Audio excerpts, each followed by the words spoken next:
Welcome back to my channel. Today we're tackling one of the most important steps in building the house, the floor framing. This elevated floor foundation will not only support the entire structure, but also provide a solid base for everything to come. It's a big job, but I'll walk you through every step, from marking joist positions to framing the opening for the chimney pass-through. Whether you're planning your own build or just curious about the process, this video is for you. Let's get started.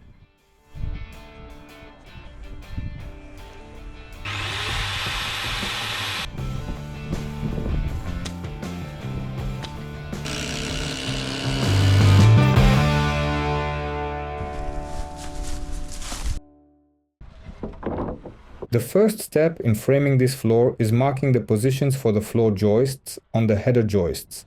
I've already calculated all the measurements at home and saved them conveniently on my phone. No guesswork here. I've got 2 pieces of lumber ready that will serve as the front and rear header joists. To ensure precision, I'm marking both pieces together. This way, everything lines up perfectly when it's time to assemble.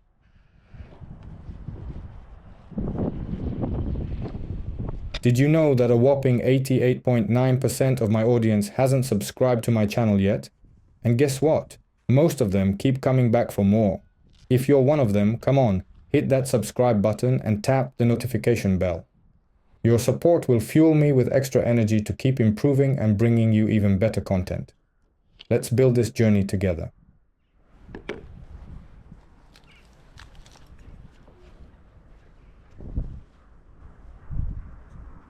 Now, I'm marking the edge of the joists and placing an X to indicate exactly where the lumber should fit. These markings are crucial because they ensure that the floor joists align perfectly when we start installing them.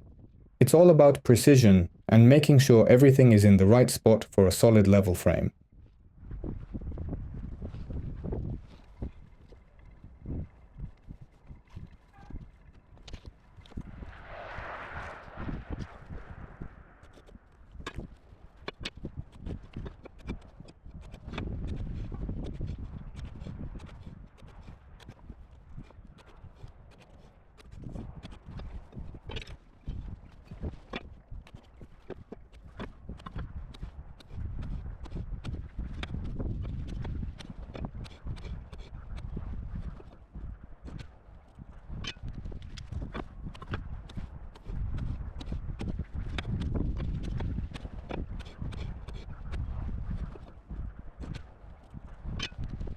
With the layout marked, it's time to cut the floor joists to the correct dimensions. The lumber I'm working with comes in 6-meter lengths, but my floor span is 5.85 meters, so each piece needs trimming. Initially, I thought I'd save time by cutting them in batches, clamping 4 boards together and using a guided circular saw to cut them all at once.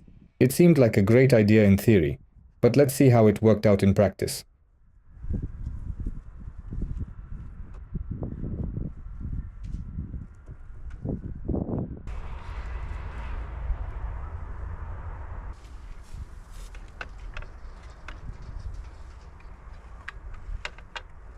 The boards turned out to be twisted and crooked, and even clamping them together didn't solve the issue.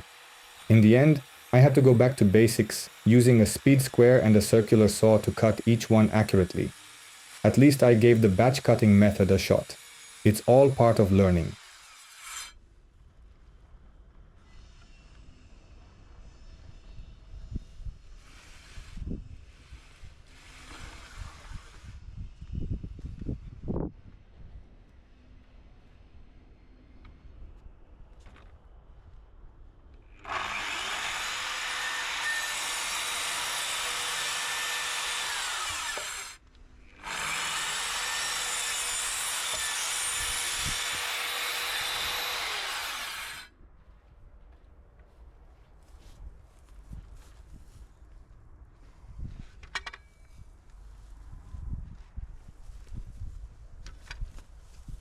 This is a huge milestone for me. I've been eagerly anticipating this moment for months. The first boards are finally landing on the sill plates, marking the official start of my floor framing journey.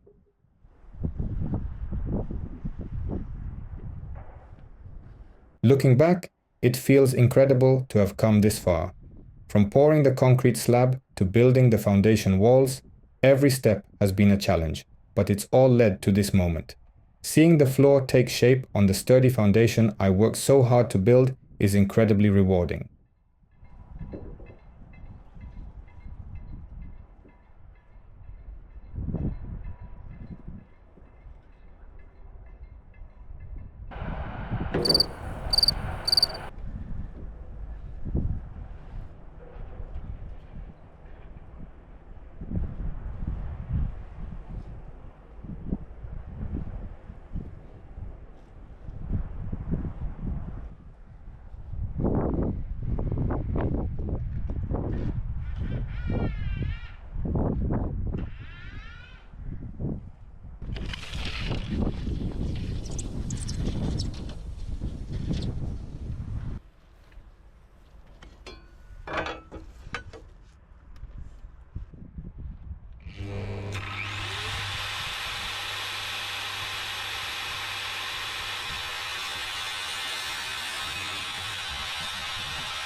Joist after joist is being carefully positioned onto the sill plate, and the floor structure is slowly taking shape.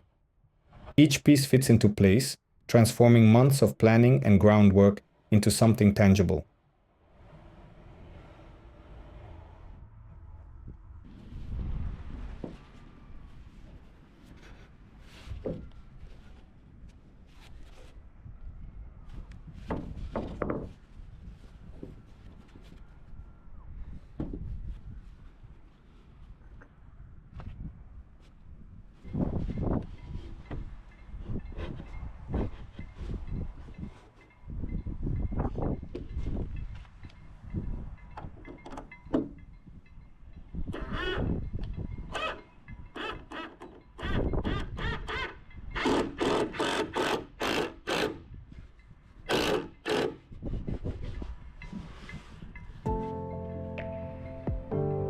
After 2 boards, I was starting to get into the rhythm.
Alright guys, I have to admit, I'm kind of weird.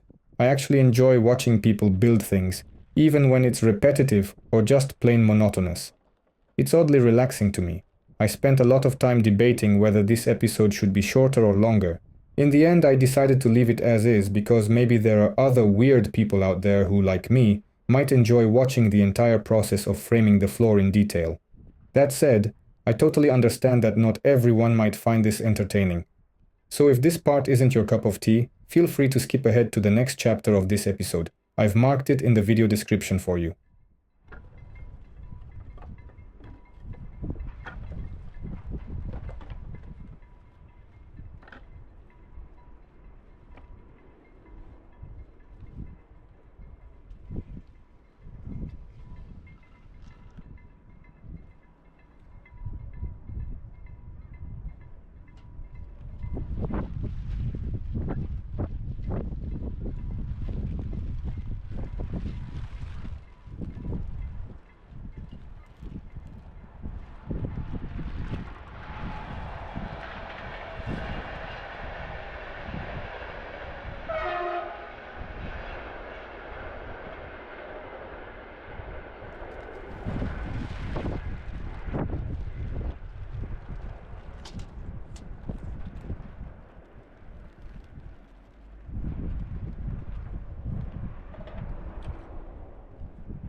If you're still here, I'm pretty sure you're enjoying the journey so far, so why not hit that subscribe button if you haven't already. And don't forget to click the bell icon to make sure you're notified the moment a new episode of my adventure goes live. Stay tuned.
When I reached the midpoint of framing the floor, I realized it was the perfect time to pause and tackle some cleaning.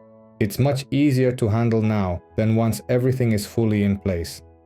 I cleared out old concrete blocks that had been serving as makeshift scaffolding and gave the space a good sweep, removing dirt and debris from the crawl space. A clean foundation is always a solid start.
Now it's time for the second half of the floor joists to go into place. With the first half secured, the rest of the joists are fitting in smoothly, bringing the entire floor framing one step closer to completion. It's starting to really take shape.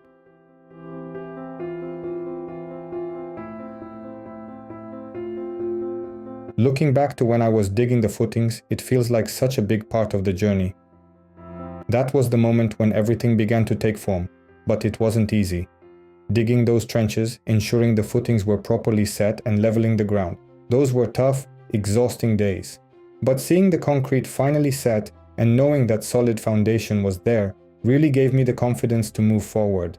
It's incredible how much effort goes into something you don't even see once the house is built, but it's all worth it for the stability and longevity of the structure.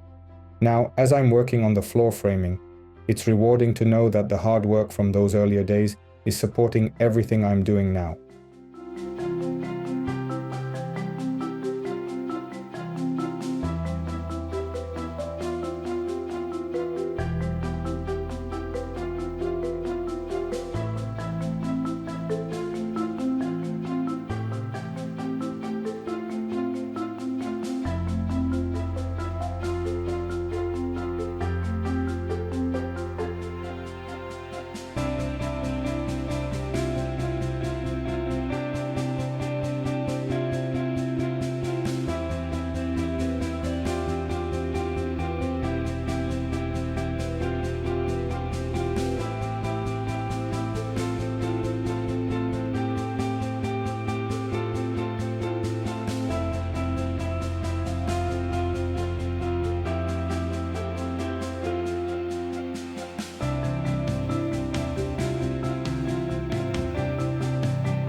Once all the floor joists were in position, it was time to secure them properly. I grabbed my nail gun and started nailing the joists into the header joists. This step was really satisfying, as the nail gun made the job quick and efficient. With each shot, I could feel the structure coming together more and more. It's amazing how such a simple tool can make such a big difference in speeding up the process and ensuring everything stays tightly in place. Using the nail gun gave me the confidence that the floor joists would be securely fastened and ready to bear the load once the floor is fully built.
Yeah, I remember when I mentioned how twisted and crooked my lumber was. Well, this is the reality of it, but I know how to handle it. Of course, not everything can be fixed perfectly, but I can definitely improve it. With a bit of adjustment and some extra effort, I'll make sure that even the warped pieces are properly aligned and solid. It's one of those challenges you face when building on your own, but I'm confident it will work out and the structure will be strong in the end. It's all part of the process.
I've straightened the sill plate and joist header, so it's time to attach my floor supporting beam to the steel support brackets.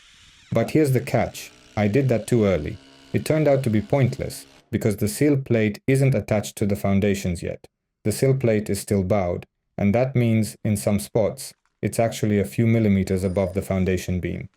So, I ended up wasting time here. I'll have to redo this step after properly anchoring the sill plate to the foundation.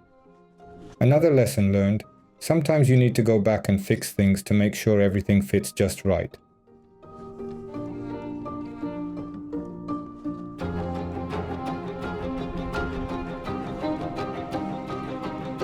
I'm also connecting the floor joists to the support beam. This gives me the chance to properly space the joists in the middle and ensure that they sit flat on the support beam. The boards were so crooked that I had to use clamps to hold them in place while adjusting their position. Before doing this, I had already marked the spots on the support beam where the joist should go, so everything lines up just right. It's all about getting the details correct to make sure the floor is solid and stable in the end.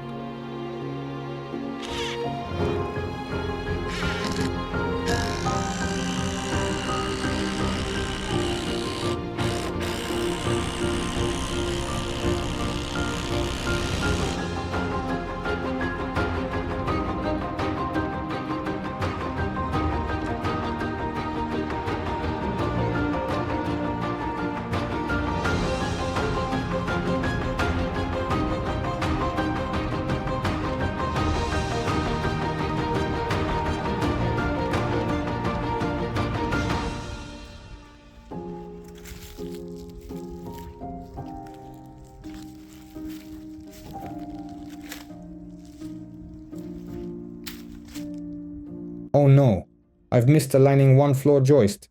How did this happen? It's always the little details that can slip through the cracks. Now, I need to fix that. Can you see it?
This is the final task for today's episode. In my utility room, I'll have a masonry chimney running from the concrete slab all the way up to the roof. But before that happens, it needs to pass through the floor. To make that possible, I'm creating and framing an opening specifically for the chimney. This step ensures that the floor structure accommodates the chimney safely and securely. Let's get it done.